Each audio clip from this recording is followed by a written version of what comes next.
अस्सलाम वालेकुम, नमस्कार, सत श्री अकाल, गुड इवनिंग। मैं मोहम्मद उबैद एक बार फिर आपकी खिदमत में हाजिर और उम्मीद करता हूं कि आप और आपकी फैमिली सब खैर खैरियत से होंगे। सबसे पहले आई एम एक्सट्रीमली सॉरी कि काफ़ी दिनों बाद मैं वीडियो अपलोड कर रहा हूं। इसकी वजह मेरे कुछ असाइनमेंट्स थे और मैं उसमें बिज़ी था, और मेन चीज़ टाइम, और वीडियो के लिए टाइम निकालना पड़ता है, तो आज टाइम निकाला है। तो कोशिश करूँगा कि वीडियो जल्द से जल्द अपलोड करूँ। तो आज एपिसोड नंबर 3 की जो कहानी है, ये एक ऐसी कहानी है जो 36,000 यानी 36,000 फीट पर एक कत्ल होता है, और मेरे नज़दीक ऐसी कोई दूसरी एग्जाम्पल नहीं है। कहानी 24 साल पुरानी है। 23 जुलाई 99 की ये कहानी है। दुनिया का सबसे बिजी रहने वाला सिटी टोक्यो, जो जापान का कैपिटल भी है, यहाँ दो एयरपोर्ट है। एक एयरपोर्ट हैनिडा से फ्लाइट 61 बोइंग 747 की उड़ान होती है, और इस जहाज में तकरीबन 503 पैसेंजर्स, 14 बच्चे और 14 क्रूयो मेंबर्स भी थे, यानी टोटल 517 लोग मौजूद थे इस जहाज में। 99 में सिक्योरिटी इतनी सख्त यानी इतनी हार्ड नहीं होती थी, क्योंकि ये 9/11 इसके बाद हुआ है, और 9/11 के बाद सिक्योरिटी, एयरपोर्ट की सिक्योरिटी हमारे सबके सामने है। तो ये जो जहाज था, हैनिडा एयरपोर्ट से जो दूसरा एयरपोर्ट है, जापान की दूसरे सिटी में एयरपोर्ट है, उसका जो नाम है न्यू चिटोस एयरपोर्ट की तरफ जा रहा था, और सफ़र तकरीबन 1.5 घंटे का था। इस जहाज़ के पायलट काफ़ी एक्सपीरियंस पायलट थे। उनकी एज 51 थी, और उनका जो नाम था वो नाम था नायोकी नागोशिमा। और इनके जो को पायलट थे, और उसकी उम्र भी तकरीबन 34-35 साल थी, और उसका जो नाम था कजुकी कुंगा नाम था। तो जहाज़ की उड़ान होती है, सब कुछ नॉर्मल होता है, इम्पोर्टेंट अनाउंसमेंट भी हो चुकी होती है, और 517 पैसेंजर्स थे, यानी आप इससे अंदाज़ा लगा सकते हैं कि ये जहाज़ काफ़ी बड़ा है, यानी डबल डेकर जहाज़ है, जिसके फर्स्ट फ्लोर पर प्रीमियम क्लास है, और जो नीचे की जो जगह है वो इकोनॉमी क्लास है। और उसी इकोनॉमी क्लास में एक नौजवान बंदा, जिसकी उम्र 29 साल है, और बाद में बाद में पता चला कि उसका नाम जो है यूजी निशिजावा है। गर्मी के दिन थे, जुलाई का महीना था, और तकरीबन यदि सब लोगों ने गर्मी के हिसाब से कपड़े पहने हुए थे, और ये जो बंदा था इसने तकरीबन 3-4 कपड़े पहने हुए थे, वो भी मोटे मोटे, और कपड़े काफ़ी गंदे थे, और जो लोग इसको देखता था वो मुंह बनाता, भाई ये क्या है। 20-25 मिनट की उड़ान के बाद, यानी जब जहाज नॉर्मल यानी हवा में था, 36,000 फीट पे था, 20-25 मिनट हो गए थे, तो ये जो बंदा यूजी था अपनी जगह से खड़ा होता है और स्टेयर्स के पास जाता है। वो स्टेयर जिसका रास्ता ऊपर जा रहा है प्रीमियम क्लास की तरफ, और वही रास्ता जो पायलट भी वही रास्ता यूज करते हैं अपने कॉकपिट बॉक्स के लिए। कॉकपिट बॉक्स क्या होता है? जहां पायलट बैठ के जहाज चलाते हैं, उसको जो एरिया होता है उसको कहते हैं हम कॉकपिट बॉक्स। तो उसी रास्ते से ये ऊपर जाता है, दरवाजा देखता है, कॉकपिट बॉक्स का लॉक होता है, और जो कॉकपिट जो एरिया होता है, बॉक्स होता है, या तो उसका लॉक अंदर से पायलट बंद करते हैं, या 1-2 चाबी जो क्रू मेंबर्स उनके पास होता है इमरजेंसी के तौर पर। तो ये वही होता है, वहाँ वेट कर रहा होता है। अचानक एयर होस्टेस वहां से आती है। ये अपनी जेब से एक नाइफ निकालता है, यानी चाकू निकालता है छोटा, जिसका साइज तकरीबन 20 से 25 सेंटीमीटर होता है। वो उसको पकड़ता है, उसकी गले में, उसकी नेक पर नाइफ रखता है, और कहता है कि दरवाजा खोलो। आप किस्मत देखो, उसी के पास चाबी भी होती है, और वो डर के मारे, क्योंकि उसकी जान खतरे में होती है, वो दरवाजा खोल देती है, और ये अंदर चले जाते हैं। जैसे अंदर जाते हैं तो जो पायलट एंड को पायलट इसको देखकर हैरान होता है, और ये चाकू दिखाते को पायलट को, खड़े हो और तुम भी बाहर जाओ। वो भी डर के मारे बाहर जाता है, एयर होस्टेस से चाबी लेता है, और को पायलट और एयर होस्टेस को बाहर जाने को कहता है, फिर वो दरवाजा बंद कर देता है, यानी चाबी भी इसके पास होती है और कॉकपिट बॉक्स का डब्बा भी, यानी जो डोर है वो भी बंद हो जाता है। और ये फिर को पायलट की सीट में बैठता है और पायलट कहता है अब मैं जो कहूँ वो तुम्हें करना है। इससे पहले पायलट ने पहले ही इमरजेंसी बटन प्रेस कर दिया था और इन्फॉर्म कर दिया था एयर ट्रैफिक कंट्रोल को कि कुछ ना कुछ यहाँ गड़बड़ है। फिर पायलट कहता है कि आप क्या चाहते हो, तो ये कहता है कि ये जो जहाज है, जो न्यू चिटोस जा रहा है, इसका रुख चेंज करो, इस तरफ लो, इस एरिया की तरफ लो। वो पहले इस एरिया की तरफ लेता है, फिर पूछता है आपको जाना कहाँ है। फिर वो काफी सोचता है और उसको बोलता है कि जो वेस्टर्न एरिया है टोक्यो का, वहां पर यूएस मिलिट्री एयर बेस है, वहां ले जाओ। तो जो पायलट है वो कहता है कि हम ऐसे पैसेंजर जो प्लेन है वहां लेकर नहीं जा सकते, हम जब वहां जाएंगे वहां लैंड करेंगे, ऐसा नहीं कि वो हमें उड़ा दे। तो ये बोलता है नहीं, जैसा मैं कह रहा हूं वैसा करो।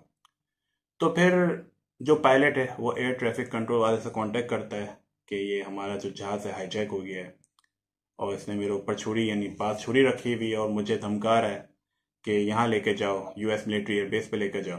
तो आप यूएस मिलिट्री वाले से बात करो। तो जो एयर ट्रैफिक वाले बात करते हैं तो यूएस मिलिट्री वाले ग्रीन सिग्नल दे देते हैं। तो वो कहते हैं अच्छा यहाँ आने दो, फिर देखते हैं लैंड करने दो। तो जो पायलट है, जब एयर ट्रैफिक से ये इसको इंफॉर्मेशन आती है तो वो समझते ये एक खास मिशन है। ऐसा नहीं कि मेरे साथ 500 लोग भी मौजूद हैं और ऐसा नहीं कि मैं लैंड करूं वहां पर कुछ ना कुछ और गड़बड़ हो जाए। तो ये डिसाइड करता है कि मैं इसकी बात नहीं मानूंगा और ये जो प्लेन दोबारा वहां से मोड़ लेता है और प्लेन ऑटो पायलट पर लगा देता है।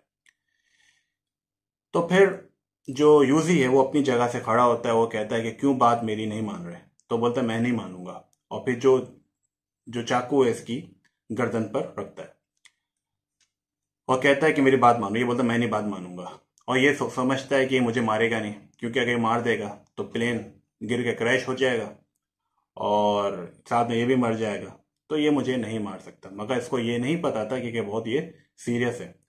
तो इसने बोला मेरी बात मानो, उसने नहीं मानी। तो अचानक उसने चाकू घुमा दिया इसकी गर्दन पर और तकरीबन कुछ काफी वार किए इसकी गर्दन पर और तकरीबन 90% उसका गला कट गया और वहीं वो मर गया। और उसके बाद ये अपनी जो को पायलट की सीट है यूजी उस पर बैठता और प्लेन कंट्रोल करने की ट्राई करता है और फिर उसके कुछ देर बाद जो प्लेन है वो हिलने लगता है और नीचे की तरफ जाने लगता है। जो कॉकपिट के बाहर जो को पायलट था वो समझ जाता है कि कुछ ना कुछ गड़बड़ है अंदर और प्लेन हिल रहा था। सब जो खौफ तारी हो गया था पूरे पैसेंजर्स में और बच्चे बहुत रो रहे थे। तो जो क्रू मेंबर्स थे वो बच्चों की रोने की वजह से बहुत परेशान हो गए। ऐसा नहीं कि और पैनिक फैले। तो इन्होंने क्या किया, दिमाग लड़ाया कि उस टाइम जो कार्टून था, जो बच्चों के सामने स्क्रीन था, वहां सब कार्टून लगा दिए तो बच्चे उसमें बिजी रह गए और उनको पता ही नहीं कि प्लेन हिल रहा है कि नहीं। मगर बड़ों में काफी खौफ था। तो जो को पायलट था तो उसने डिसाइड किया कुछ ना कुछ करना पड़ेगा, ऐसा नहीं बैठ सकते। तो उसने कुछ पैसेंजर्स को बताया और कुछ पैसेंजर्स पहले ही जान चुके थे क्योंकि को पायलट काफी देर से कॉकपिट बॉक्स से बाहर था और लोग समझ गए कुछ ना कुछ गड़बड़ है। तो इसने कुछ जो जिस्मानी ताकत से बहुत यानी ताकतवर लोग थे जमा किया और डिसाइड किया हम दरवाजा तोड़ के अंदर जाएंगे। तो कुछ लोग और को पायलट दरवाजा तोड़ने की ट्राई करते हैं, कामयाब हो जाते हैं। जैसे ही अंदर जाते हैं तो वो चीख उठते हैं। अंदर का माहौल चारों तरफ खून ही खून और जो पायलट अपनी सीट पर मुर्दा है और उनका 90% गला कट चुका है और ये जो नौजवान है को पायलट की सीट पर बैठकर जहाज उड़ाने की कंट्रोल करने की ट्राई कर रहे हैं। तो ये फौरन लोग और को पायलट उसके पास जाते हैं। उसके बाद नाइफ होता है, वो वार करने की कोशिश भी करता है मगर कामयाब नहीं होता। लोग इस पर काबू कर लेते हैं और इसको बेल्ट वगैरह चीजों से बांध कर इसको कोने में बिठा देते हैं और फिर इमीडिएटली को पायलट अपनी सीट पर बैठता है और जहाज को काबू कर लेता है। कहते हैं कि जब को पायलट सीट पर बैठा तो जहाज तकरीबन जमीन से 1800 मीटर दूर था। अगर कुछ देर और हो जाती तो ये जहाज क्रैश हो सकता था। कहाँ 36,000 फीट और कहाँ 1800 मीटर, मगर इसने बहादुरी से काबू किया जहाज को और दोबारा अपनी असल हाइट पर ले गया। फिर इसने ट्रैफिक कंट्रोल से कांटेक्ट किया, एयर ट्रैफिक कंट्रोल से, कि ऐसा ऐसा वाकया हो गया, ऐसा इंसिडेंट हो गया, पायलट को मार दिया गया है, हमें इमरजेंसी लैंडिंग की ज़रूरत है। तो वहाँ से कहा जाता है कि आप हैनिडा एयरपोर्ट में वापसी आ जाएं, और एयरपोर्ट पर इमरजेंसी डिक्लेयर कर दी गई। तो 12:15 या 20 मिनट में जहाज वापसी आता है, हैनिडा लैंडिंग करता है, और जो लोग थे बहुत खुश होते हैं क्योंकि उन्होंने मौत को बहुत करीब से देख लिया था। एक एक करके पैसेंजर्स उतरते हैं, पुलिस आती है, इसको कब्जे में लेती है, इस नौजवान यूजी को, और डॉक्टर्स भी आते हैं, और जो पायलट थे उसको डेड डिक्लेयर करते हैं। सवाल ये है कि यूजी ने ऐसा क्यों किया, 36,000 फीट पर उसने कत्ल क्यों किया, और फिर वो जहाज क्यों कंट्रोल कर रहा था खुद ही, जब उसको जहाज उड़ाने नहीं आता था, और वो जहाज कहाँ ले जाना चाहता था। जब इससे पूछगछ हुई तो पूरी कहानी सामने आ गई। दरअसल यूजी जापान टोक्यो में पैदा हुआ था, पढ़ाई भी इसने यहीं की थी, मगर वो अकेले रहने वाला शख्स था। वो कहते हैं ना कि खुद में ही रहने वाला शख्स, कोई दोस्त नहीं, कोई एक्टिविटी नहीं, बस इसका एक ही शौक था, बड़ा होकर वीडियो गेम खेलना। और कौन सा वीडियो गेम? जहाज का वीडियो गेम खेलना। तो इसको वर्चुअल जो गेम जहाज के थे बहुत खेलने का शौक था। और वर्चुअल क्या होता है कि आप जब जहाज वाला कोई वर्चुअल गेम खेलेंगे, ऐसा लगता है कि आप असल में जहाज उड़ा रहे हैं। तो इसको गेम खेलने का शौक था, उसको काफ़ी नॉलेज भी थी कि जहाज़ की पायलट क्या करता है, को पायलट क्या करता है, जहाज़ के जो जो भी चीज़ें होती हैं वो सब इसको मालूम था, कॉकपिट क्या होता है वगैरह वगैरह।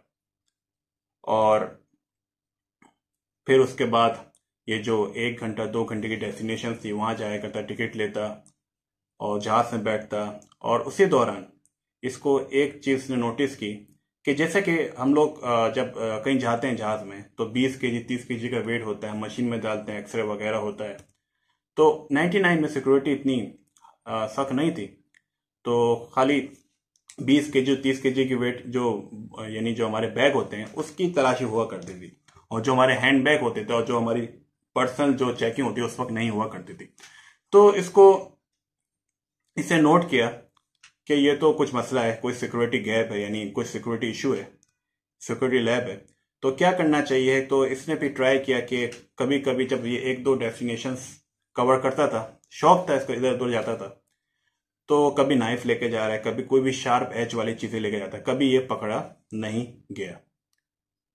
एक दिन यानी जून के महीने में 99 को इसने ईमेल किया हैनिडा एयरपोर्ट के ऑफिशियल्स में कि आपके जो हैनिडा एयरपोर्ट है इसमें कुछ सिक्योरिटी लैब्स हैं, कुछ गैप्स हैं सिक्योरिटी, यानी आप 30 केजी 20 केजी का बैग जो होता है उसकी तलाशी तो ले रहे हैं, मगर जो जो पर्सनल जो तलाशी होती है, जो हैंड बैग तलाशी होती है, यानी होता है, उसकी तलाशी ली नहीं जा रही है। और ये बहुत खतरनाक है, इससे कुछ भी हो सकता है। मैं कितनी बार आया हूँ, कितनी बार नाइफ ले गया, कितनी बार सीजर ले गया, कितनी बार कोई भी शार्प एज वाली चीजें ले गया, मगर किसी ने मुझे पकड़ा नहीं और मैं क्लियर हो गया।